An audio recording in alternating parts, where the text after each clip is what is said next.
Amplify is back. Don't miss the chance to improve every part of your business by connecting with industry experts, hearing best practices from top dealerships, and learning how to optimize your system for profitability at every turn. You don't want to miss the Amplify experience that is designed to help your dealership improve. Welcome to Daily Drive for Thursday, June 12th, 2025. I'm Larry Veliquette, Senior Staff Reporter with Automotive News, here in Metro Detroit, in for Jamie Butters. And I'm Kellen Walker in Las Vegas. Today on the show, a survey finds the auto industry is the most vulnerable to financial distress. Stellantis is fined for June on rare earth supplies, according to its Europe boss. And Dana inks a massive deal to sell its off-highway business. Plus, Openlane CEO Peter Kelly joins the show to talk about the digital retail wholesalers' view of tariffs, as well as the benefits and shortcomings of AI. I often say we're a digital marketplace in a relationship business. Our customers value the human touch. Let's run through all the news you need to know to keep up in the auto industry. The automotive industry is the most vulnerable sector globally to financial distress, given supply chain instability, margin pressures, and trade tensions. That's according to a survey by consulting firm AlixPartners. The survey polled 371 industry experts. It found that 66% of respondents said the automotive industry is the most likely to face significant distress in 2025. That rises to more than 80% of respondents from the Europe, Middle East, and Africa region. At the moment, Stellantis is doing just fine with rare earth materials. That's as other automakers and suppliers deal with a supply bottleneck from China.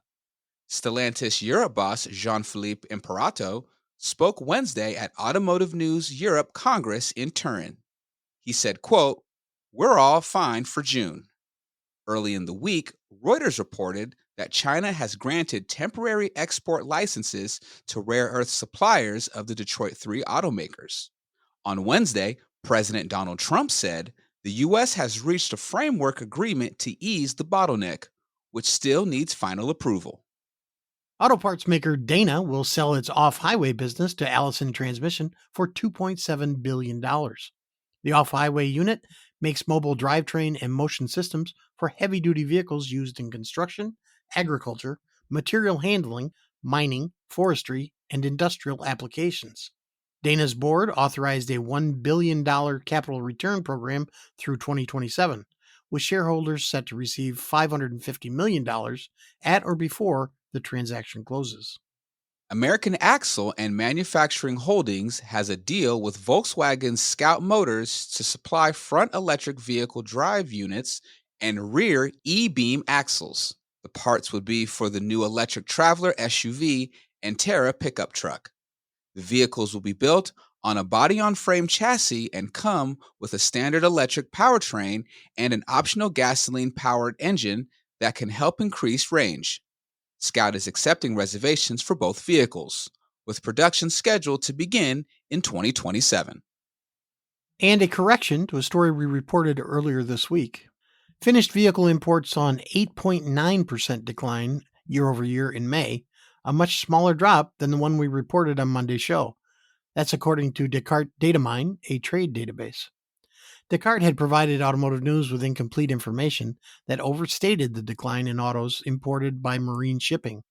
The volumes and percentages have been updated on autonews.com to reflect import volumes from all vessels. And those are today's headlines. So Larry, just out of curiosity, in that AlixPartners survey, what did automotive jump ahead of in the list of sectors most vulnerable to financial distress? Why, that would be media and entertainment, Kel. And what sectors does this show play in? Automotive, media, and entertainment. How about that? We're batting 1,000. And all the way into June. I guess it's not just the Detroit Tigers that are hot. Am I right? Well, you're right, but I'm a Mariners fan. Well, Kel, there's another sector that's in trouble. I set myself up for that one. Yeah. Coming up, Openlane CEO Peter Kelly joins the show to talk about the latest market uncertainty from the perspective of a retail wholesaler. That's next on Daily Drive.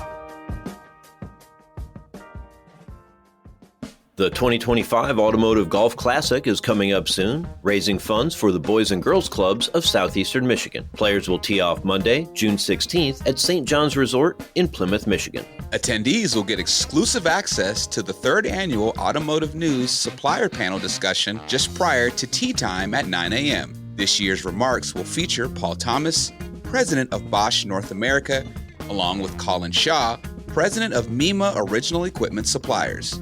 The executive guests will discuss challenges for suppliers stemming from the current trade landscape, new U.S. tariffs, and other critical issues facing the supply chain.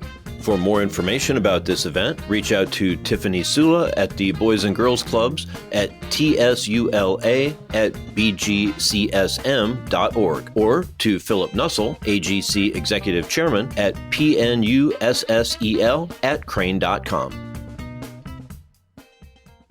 Amplify 2025 is right around the corner. Are you ready? Join the industry's leading innovators this August 18th and 19th at the Ritz-Carlton Dallas Las Colinas and be part of the event that will reshape retail automotive. At this 2-day experience, you'll explore new strategies and fresh ideas for driving real growth at your dealership. Choose from 9 hands-on workshops, each designed to deliver practical insights across every department. Gain forward-thinking perspectives during our expert-led keynote session and leave with actionable takeaways to implement right away. And it's not all business. Amplify also gives you the chance to connect with fellow professionals on the greens at TPC Las Colinas, the iconic course that hosted the PGA Tour's Byron Nelson Championship for 35 years. Secure your spot at Amplify 2025 today by visiting rayray.com/amplify. That's rey.com/amplify today. Welcome back to Daily Drive. I'm Larry Veliquette with Kellen Walker. As we mentioned earlier in the show, the auto industry is one of, if not the, most vulnerable to financial distress in 2025. Tariffs, supply chains, and market conditions are creating all kinds of uncertainty for automakers, suppliers, and retailers. Openlane is a digital wholesale marketplace for dealers and commercial companies. It has its own unique view into those trends and tailored strategies to respond to them. Openlane CEO Peter Kelly joined Jamie for an interview at Automotive News headquarters in Detroit. Peter Kelly, welcome to Daily Drive. Jamie, delighted to be here. Thank you for inviting me. So good to have you. I think we did this. I think you were on the show once before from a remote interview. So good to have you here visiting Detroit here in our studios. Yeah, I think it was my first interview after I became CEO a little over 4 years ago. So it's nice to be back and nice to be here in person. Absolutely. So remind our audience, Openlane's kind of been through some deals, been through some restructuring. What is the company now? Yeah, so Openlane is a leading digital marketplace for wholesale used vehicles. So wholesale, commercial seller to dealer or dealer to dealer. So we serve franchise and independent dealers. 95% of our customers are dealers. But we also serve commercial customers, finance companies, OEMs, rental car companies, etc. And we have a digital marketplace model where vehicles can be offered for sale by the seller and purchased by the buyer. And public company, we sell 1.4 million cars a year. We've got a strong presence in off-lease and a strong presence in dealer-to-dealer. And yeah, the company has been through various rebranding, but acquisitions and rebranding, but we've had the Openlane brand in market now for 20 months in the U.S. and very pleased with how it's going and the adoption we're seeing from our customers. You mentioned off-lease, doing business with finance companies and all that. I have to imagine that business is under some pressure now. Obviously, there were a lot fewer vehicles being leased 3 years ago, but also just the nature of the market with some, tariff influence maybe. It seems like used prices are pretty high. I think a lot of consumers aren't even turning in their leases. If they had one, they're keeping their car. What are you seeing in the marketplace and how do you see that playing out? Yeah. So first of all, off-lease volumes in 2025 are low for the reasons you mentioned, most particularly because there were fewer vehicles leased 3 years ago. Most leases are 3 years long. So lower volumes of off-lease vehicles this year. However, as we look to 2026 and 2027 and hopefully beyond that, we think off-lease vehicle volumes will increase quite significantly because lease originations increased in 2023 and then they increased again in 2024. And at least year-to-date 2025, they've increased again. So we think as we look to the future, there's going to be significantly more off-lease vehicles in our marketplace in 26, 7 and beyond. We have exclusive relationships with the majority of OEMs. And through that, the majority of franchise dealers in the United States. So that's a core part of our business, and something we're very excited about is to see those volumes grow in the years to come. We also think the last thing you mentioned, the sort of consumer payoff percentage, that has been declining slightly. We think that's going to continue to decline because these new cohorts of leases that were written in 23 and 4, they were leased at higher MSRPs. It's it was a different residual value paradigm. So again, I think there'll be a lot more off-lease vehicles in the market. That'll be good for us. I think it'll be great for our dealers. It'll give them more vehicles to choose from. And these are obviously great 3-year-old CPO eligible types of vehicles for dealers' used car lots. As we're talking about all that, I'm thinking, there's so many moving pieces, right, in valuations, and it's part of what makes leasing, so challenging for companies and sometimes advantageous for consumers. But it seems like aside from you have to ride the waves that the ocean brings you, you're in a spot transaction market. You don't have to make those projections per se or place bets on what the vehicle is going to be worth years down the road. No, we don't. Obviously, we will live with the consequences of that, but we're not a principal in that. Obviously, those residual value decisions are made by the finance company when the lease is originated. Again, from our vantage point, we would like to see the highest possible number of vehicles in the marketplace. We think that creates, more selection, more choice for dealers. But we're ultimately just a transaction platform between the seller and the buyer, and I believe a very efficient one. Yeah. But obviously, you're not immune to what goes on in the industry. I'm curious how the tariff situation has played into your business. We've seen in the rest of the industry, a lot of concern. And then, of course, the tariffs were really de-escalated right before they kicked in. So some of the impacts were not nearly as devastating as they were originally projected if all the tariffs were stacked and so on. Is your business kind of just flow along with a lot of that, kind of pull ahead before the tariffs and now kind of sorting things out? Well, I think our business, again, it's a wholesale business, but it reflects to some degree the retail environment. So what is the type of environment we'd like to see the best is a very strong retail environment. 16, 17 million new car sales is better for us than 14, right? We'd like to see a good number of consumers trading in their cars associated with that.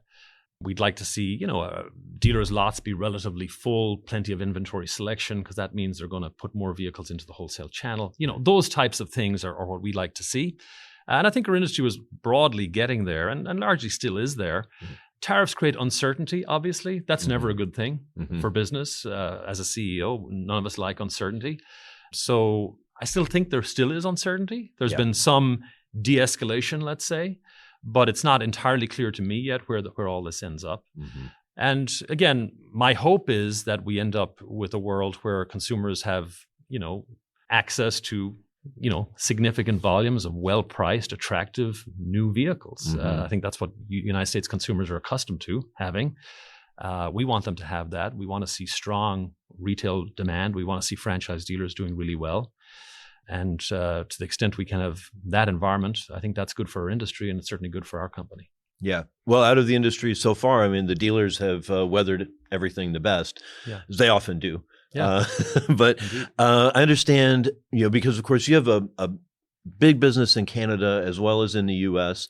And so you've added a tariff filter to help some of the dealers make sure they're buying what they want? Yeah. Well, so first of all, your point on dealers, I agree with. The word I use is dealers are resilient. They're incredibly entrepreneurial, very resilient. They find a way to run a great business, irrespective of the environment they find themselves in. So I think that's our customer base, and we love working with those customers. Canada is an important business for us. We're the market leader in Canada, and a sizable number of vehicles that are purchased in the wholesale market in Canada get imported into the U.S. and sold as used vehicles in the U.S. wholesale market. That's typically exchange rate and things like that matter, but over the last number of years, those volumes have been quite high. So we've got businesses and buyers in Canada who are buying with the exclusive intent to take those cars to the United States and sell them.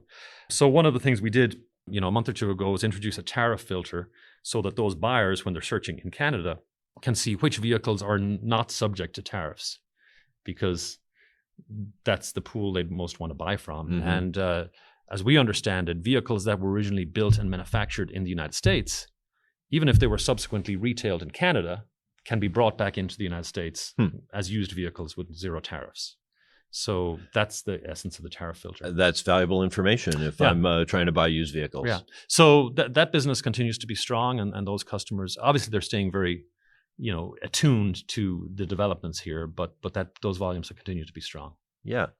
So you've done a number of newsworthy transactions as a company. I guess especially the sale of Odessa to Carvana was well known, but you've done a lot of acquisitions over the years. Are you active in the M&A market now? Well, I think our focus, first of all, Jamie, was, our fundamental belief, my fundamental belief is that this industry of ours, this wholesale used vehicle industry, is going to be more digital in the future than it has been in the past. And our company, Openlane, we're positioning ourselves as a digital leader. So we have bought digital assets and technologies, and we have divested of some physical assets over my time as CEO. And then we've repositioned and rebranded the company as Openlane. So that's in essence where we are today. Listen, I'm pleased with where we're at. I'm very pleased with the feedback we're getting from customers. Our customer base is growing, our volumes are growing, and our business is doing very, very well organically, right? So the first place I like to go in business strategy is organic growth. I think we have the assets we need, and I'm focused on organic growth for a company, and that's what our team is focused on. As opportunities come across our desk, we look at them, but I've got a high hurdle rate because I like the plan we have, and I like the path we're on. I like the feedback we're getting from customers, and I don't want to get distracted from that. So right now it's mostly about consolidating your platforms and the tools that you've acquired over the years. Yeah, we've consolidated platforms. We rebranded everything to Openlane.